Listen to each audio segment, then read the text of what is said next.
नमस्कार, 100% समाचारमा स्वागत छ। म प्रतिमा। सुरु गरौं 100% समाचार। पार्टी एकताका लागि पार्टी अध्यक्ष केपी शर्मा ओलीले आत्मालोचना गर्नुपर्नेमा नेकपा एमालेका वरिष्ठ नेता माधव कुमार नेपाल पक्षीय केन्द्रीय सदस्यहरूको जोड। कार्यदलले एकताका लागि पहल गरिरहेको अवस्थामा ओली पक्षले अचानक गरेको सदस्यता नवीकरण र सांगठनिक जिम्मेवारी फेरबदलले एकतामा असर पार्ने भन्दै त्यसलाई रोक्न पनि आग्रह। 10 बुँदे प्रस्तावलाई आधार बनाएर थप निर्णय गर्ने अधिकार स्थायी कमिटिलाई दिइएको नेता रघुजी पन्तको भनाई। 10 बुँदे प्रस्तावले एकताका लागि वातावरण बनाइरहेको अवस्थामा दुवै पक्षबाट एकता विरोधी गतिविधि नगर्न आग्रह। ओलीले आफूलाई जतिसुकै गाली गरे पनि आफूले एकताका लागि हरसम्भव प्रयास गर्ने बैठकमा एमाले वरिष्ठ नेता माधव कुमार नेपालको भनाई। सत्तारूढ दलको कार्यदलले सरकार सञ्चालनको न्यूनतम साझा कार्यक्रम समेटिएको प्रतिवेदन बुझायो। प्रधानमन्त्री शेरबहादुर देउवाको सरकारी निवास बालुवाटारमा सत्तापक्षका शीर्ष नेताहरूलाई कार्यदलले बुझाएको हो प्रतिवेदन। कार्यदलले प्रधानमन्त्री देउवा, माओवादी अध्यक्ष पुष्पकमल दाहाल लगायतका शीर्ष नेताहरूलाई सरकार सञ्चालन सम्बन्धी कार्यविधि, न्यूनतम साझा कार्यक्रम र मन्त्रीहरूको आचार संहिताको बुझाएको हो मस्यौदा। कार्यदलले सरकारका साझा कार्यक्रम, प्रशासनिक सुधारका लागि अघिल्लो सरकारले गरेका नियुक्ति खारेजीका विषय समेटिएको छ प्रतिवेदनमा। कार्यदलले बुझाएको प्रतिवेदन अध्ययन गरेर गठबन्धनले यसलाई अनुमोदन गरेसँगै कार्यान्वयनमा ल्याइने। कांग्रेस महामन्त्री पूर्णबहादुर खड्का संयोजक रहेको 7 सदस्यीय कार्यदलले 2 साता लगाएर गठबन्धन सरकारले गर्नुपर्ने कामहरूको प्राथमिकता निर्धारण गरेर तयार पारेको हो प्रतिवेदन। सरकारले गरेको भूमि सम्बन्धी समस्या समाधान आयोग विघटनको निर्णय उत्प्रेषणको आदेशबाट बदर गर्न माग गर्दै सर्वोच्च अदालतमा रिट दर्ता। अधिवक्ता प्रवेश केसीले दर्ता गरेको रिटमाथिको सुनवाईका लागि साउन 25 गते आइतबारका लागि पेशी तोकियो। आयोग विघटन संवैधानिक र कानूनी दुवै हिसाबले गलत रहेको र संविधानले ग्यारेन्टी गरेको भूमि सम्बन्धी र दलितको हक सम्बन्धी मौलिक हकको विपरीत रहेको दावी। आवास र दलित सम्बन्धी मौलिक हक प्राप्त गर्न र भूमि ऐनको उद्देश्य प्राप्त गर्न आयोग बनाइएकाले रिट निवेदनमा उल्लेख। रिटमा सरकारले पदाधिकारी हटाउन सके पनि आयोग विघटन गर्न नसक्ने गरिएको छ जिकिर। स्वास्थ्य तथा जनसङ्ख्या राज्यमन्त्री उमेश श्रेष्ठद्वारा बीपी कोइराला स्वास्थ्य विज्ञान प्रतिष्ठानमा आर्थिक अनियमिततामा संलग्नमाथि कारबाही गर्ने प्रतिबद्धता। जनस्वास्थ्य जस्तो संवेदनशील विषयमा खेलवाड गर्नेमाथि कडा कारबाही गर्न सरकारले छुट्टै अनुगमन इकाइ बनाउन लागेको राज्यमन्त्री श्रेष्ठद्वारा जानकारी। सिनेट बैठक बोलाएर छानबिन समिति गठन गरेर कारबाही प्रक्रिया अघि बढाउने प्रतिबद्धता। सिनेटको बैठक नबसी दोषीमाथि कारबाही गर्ने अवस्था नभएकाले सरकारले छिट्टै सिनेटको बैठक बोलाउन लागेको पनि जानकारी। सार्वजनिक महत्त्वको संस्थाहरूलाई जथाभावी गर्न नदिन अनुगमन संयन्त्र बनाउनु पर्ने आवश्यकता समेत उल्याउँदै त्यसतर्फ सहयोग गर्न आग्रह।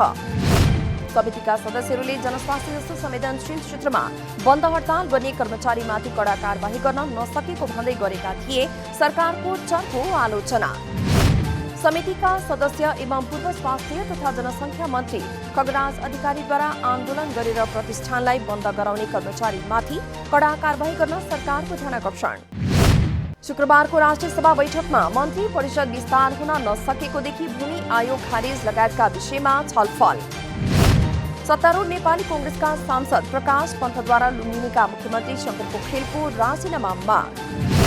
बैठकमा पन्तद्वारा लुम्बिनी प्रदेश सांसद विमला कुमारी खत्रीलाई मुख्यमन्त्री निवासमा बन्धक बनाएको विषयलाई लिएर विरोध। नेकपा एमालेका राष्ट्रिय सभाकी सदस्य कुमार बरीद्वारा दार्चुला घटनाबारे शेरबहादुर देउवा नेतृत्वको सरकारले भारत सरकारसँग कुरा गर्न नसकेको टिप्पणी।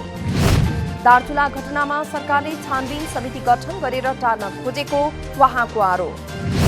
भूमि आयोगको नियमावली नबनी जग्गाको वर्गीकरण नभई सुकुम्बासीका नाममा जग्गा दिने प्रपञ्च खारेज भएको राष्ट्रिय सभा सदस्य रामनारायण बिडारीको भनाई।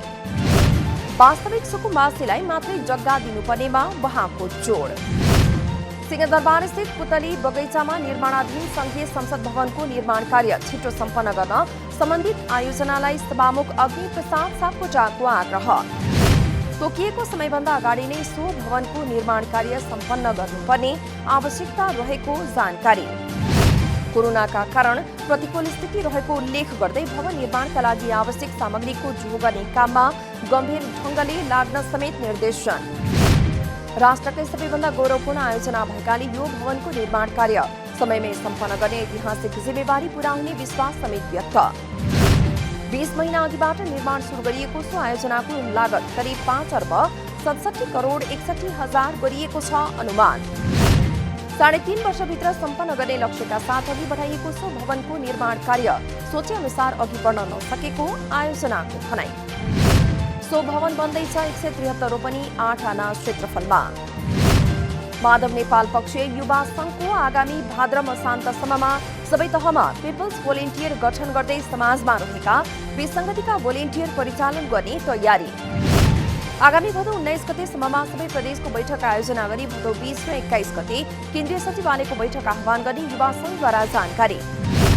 सबै नागरिकलाई खोपको सुनिश्चितता गर्दै वैदेशिक रोजगारीमा जाने युवाहरूलाई सहजीकरण गर्नका लागि युवा संघ नेपालको आग्रह। नेपालमा कोरोना संक्रमणबाट मृत्यु हुनेको संख्या 10,000 बढी। पछिल्लो 24 घण्टामा 25 जनाको मृत्यु भएसँगै नेपालमा कोरोनाका कारण मृत्यु हुनेको संख्या 10,019 पुगेको स्वास्थ्य तथा जनसङ्ख्या मन्त्रालयको तथ्याङ्क। 3,729 जनामा कोरोना संक्रमण पुष्टि भएको मन्त्रालयद्वारा जानकारी। 9,493 जनाको पीसीआर र 6,182 जनाको एन्टिजेन गरी 15,675 जनाको परीक्षण गर्दा 3,729 जनामा कोरोना संक्रमण पुष्टि। कुल परीक्षणको करिब 24% संक्रमण देखियो। शुक्रबार थपिएका सहित नेपालमा कोरोना संक्रमण पुष्टि हुनेको संख्या 7,77,589 पुगेको मन्त्रालयको तथ्याङ्क। मुलुकभर कोभिड-19 विरुद्ध भेरोसेलको दोस्रो डोज खोप शुक्रबारदेखि लगाउन सुरु। गत असार 29 गतेदेखि 55 वर्षभन्दा माथिकालाई सञ्चालन गरिएको खोप अभियानमा दिइएको थियो भेरोसेलको पहिलो डोज खोप। स्वास्थ्य सेवा विभागले 7वटै प्रदेश स्वास्थ्य निर्देशनालय र 77वटै जिल्ला स्वास्थ्य कार्यालयलाई खोप अभियान सञ्चालन गर्न दिएको छ निर्देशन। दोस्रो मात्रा खोप लगाउने व्यक्तिहरूले अनिवार्य रूपमा विद्युतीय दर्ता नम्बर र पहिलो मात्रा लगाएको खोप कार्ड देखाउनु पर्ने। 2077 सालको एसईको नतिजा सोमबारसम्म प्रकाशित हुने। राष्ट्रिय परीक्षा बोर्ड अन्तर्गत कक्षा 10 का परीक्षा नियन्त्रक रुद्र अधिकारीका अनुसार 25 साउनमा नतिजा प्रकाशित गरिने। डडेलधुराको नवदुर्गा गाउँपालिका वडा नम्बर 2 का बस्तीहरूमा पिउने पानी पुगेपछि स्थानीय हर्षित। नवदुर्गा गाउँपालिका र संघीय सरकारको संयुक्त बजेटबाट गाउँपालिकाको वडा नम्बर 2 का बस्तीहरूमा पुगेको हो खानेपानी। लिफ्टको माध्यमबाट खोलाको पानी तानिएको छ गाउँमा। घरमै खानेपानीको धारा आएपछि स्थानीयलाई सहज हुनुका साथै गाई बस्तुलाई पनि सहज। गाउँपालिकाका सबै बस्तीमा खानेपानी पुर्याउने लक्ष्यका साथ भइरहेको छ योजना निर्माणको काम। यस वर्ष मात्रै नवदुर्गामा 2वटा लिफ्ट खानेपानी योजना भएका छन् सम्पन्न। बाँकेमा कोरोना भाइरस संक्रमणको जोखिम बढ्यो। जिल्ला कोभिड-19 संकट व्यवस्थापन केन्द्रको तथ्याङ्क अनुसार बाँकेमा कोरोना संक्रमणको ग्राफ पुनः उकालो लाग्यो। जिल्ला कोभिड-19 व्यवस्थापन समितिका फोकल पर्सन तेज वलीका अनुसार एकै दिन संक्रमण पुष्टि भएका 21 जना कोहलपुरको रहेको भनाइ। संक्रमण पुष्टि भएका मध्ये 6 जना बालबालिका समेत रहेको तथ्याङ्क। कोहलपुर वडा नम्बर 1, 2, 5 र 10 मा कोभिड संक्रमण जोखिम उच्च। हालसम्म बाँकीमा संक्रमितको संख्या 17,693 पुगेको तथ्याङ्क। रोल्पामा कोरोना संक्रमणका बिरामी बढ्न थालेपछि त्यहाँको जनजीवन प्रभावित। अत्यधिक ज्वरो आउने, रुगाखोकी लाग्ने र झाडापखाला भएर कोरोना जस्तै लक्षण देखिएका बिरामीको चाप 3 दिनै बढ्दै। रोल्पा अस्पतालका मेडिकल सुप्रिन्टेन्डेन्ट डाक्टर आधार वलीका अनुसार दैनिक 50 भन्दा बढी यस्ता लक्षण देखिएका बिरामीहरू आउने गरेको तथ्याङ्क। चिकित्सकहरूले कोरोनाको लक्षण देखिन साथ परीक्षण गराउन र होम आइसोलेसनमै बस्न दिएका छन् सुझाव। झापामा कोरोनाको संक्रमण दिन प्रतिदिन बढ्दै गएपछि जिल्ला प्रशासन कार्यालयद्वारा साउन महिनाभर लकडाउन थप गर्ने निर्णय। गत साउन 16 गतेदेखि जिल्लाभर लागू गरिएको लकडाउन 32 गतेसम्म थप गरिएको जानकारी। जिल्ला कोभिड व्यवस्थापन समितिको बैठकले कोरोना संक्रमणको दर नघटेको भन्दै साउन महिनाभर लकडाउन गर्ने गरेको हो निर्णय। प्रमुख जिल्ला अधिकारीको अध्यक्षतामा बसेको बैठकले औषधि, स्वास्थ्य सामग्री, इन्धन बाहेकका अन्य पसल तथा व्यवसाय पूर्ण रूपमा बन्द गर्ने गरेको हो निर्णय। उत्पादनमूलक क्षेत्रमा लगानी केन्द्रित हुने गरी मौद्रिक नीति ल्याउन नेपाल राष्ट्र ब्याङ्कलाई पूर्व अर्थमन्त्रीहरूको सुझाव। कर्जाको अभावमा अघि बढ्न नसकेका ग्रामीण क्षेत्रमा लगानीको वातावरण हुने गरी लगानी केन्द्रित नहुँदा बैंक मोटाउने तथा देश र जनता गरिब हुँदै जाने अवस्था आएको पूर्व अर्थमन्त्रीहरूको भनाई। निर्यातमूलक र उत्पादनमूलक क्षेत्रमा लगानी गरी रोजगारी सृजना हुने क्षेत्रमा लगानी केन्द्रित हुने गरी मौद्रिक नीति ल्याउनु पर्ने स्पष्ट। अनुचित खर्च कटौती गर्न घर र सवारीमा गरिएको कर्जा प्रवाह कम गर्दै लैजाने गरी मौद्रिक नीति ल्याउन पनि राष्ट्र बैंकको ध्यानाकर्षण। उद्यमशीलताको क्षेत्रमा लगानी केन्द्रित हुने गरी मौद्रिक नीति ल्याउनु पर्नेमा जोड। शैक्षिक प्रमाणपत्रको आधारमा कर्जा प्रवाह गर्ने व्यवस्थालाई सहजीकरण गरेर मुलुकलाई आर्थिक रूपले सबल बनाउने गरी अघि बढ्न राष्ट्र बैंकलाई आग्रह। अमेरिका पुग्ने हङकङका नागरिक अस्थायी रूपमा अमेरिका बस्न सक्ने अमेरिकी राष्ट्रपति जो बाइडेनको भनाई। चीनले हङकङको स्वतन्त्रता हनन गरिरहेको भन्दै राष्ट्रपति बाइडेनद्वारा अमेरिका पुग्ने हङकङका नागरिकलाई 18 महिनासम्म यहाँ बस्ने अनुमति दिने उल्लेख। यो प्रस्तावबाट यसअघि नै अमेरिका पुगेका हजारौं हङकङका नागरिक लाभान्वित हुने। गत वर्ष चीनले हङकङमा कड़ा सुरक्षा कानून लागू गरेपछि अमेरिकाले हङकङका नागरिकहरूलाई आफ्नो देशमा स्थायी बसोबासका लागि खुला गरेको थियो ढोका। अमेरिकाद्वारा इरानलाई परमाणु सम्झौता सम्बन्धी वार्तामा फर्कन अपील। बिहिबार मात्रै पद सम्हालेका इरानी राष्ट्रपति इब्राहिम रइसीले देशमाथि लागेका प्रतिबन्ध अन्त्यका लागि गरिने कूटनीतिक पहललाई समर्थन गर्ने गरेका थिए संकेत। अमेरिकाले कूटनीतिक मार्ग सधैँ खुल्ला नरहने दिएको छ चेतावनी।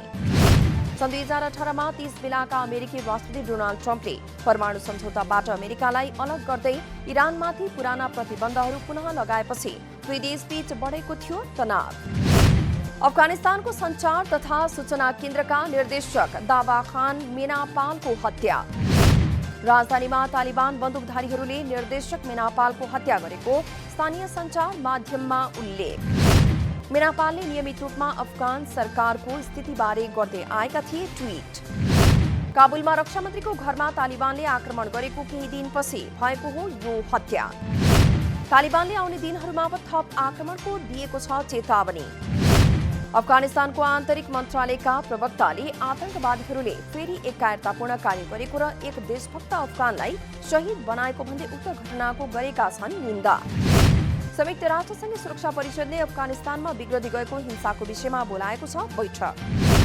नेपाली राष्ट्रिय क्रिकेट टोलीद्वारा पपुआ न्यू गिनी पीएनजीसँग ओडीआई सिरिज खेल्न आन्तरिक तयारी। आईसीसी विश्वकप लीग 2 अन्तर्गत ओमानमा अर्को महिना ओमान नेपाल र अमेरिका बीच त्रिकोणात्मक ओडीआई सिरिज हुँदै। सेप्टेम्बरमा हुने उक्त त्रिकोणात्मक सिरिज अघि ओमानमै नेपालले पीएनजीसँग ओडीआई सिरिज खेल्ने गरेको छ तयारी। नेपाली राष्ट्रिय पुरुष फुटबल टिमले भारतको राष्ट्रिय टिमसँग 2 मैत्रीपूर्ण खेल खेल्ने। आगामी भदौमा नेपाली टोलीले भारतसँग 2 मैत्रीपूर्ण खेल खेल्ने अखिल नेपाल फुटबल संघको भनाई। दुवै मैत्रीपूर्ण खेल नेपालमा हुने पनि इन्फाद्वारा जानकारी। नेपालले हालसम्म भारतसँग खेलेको छ 19 खेल। हवस् त 100% समाचार अहिलेलाई यति नै। नमस्कार।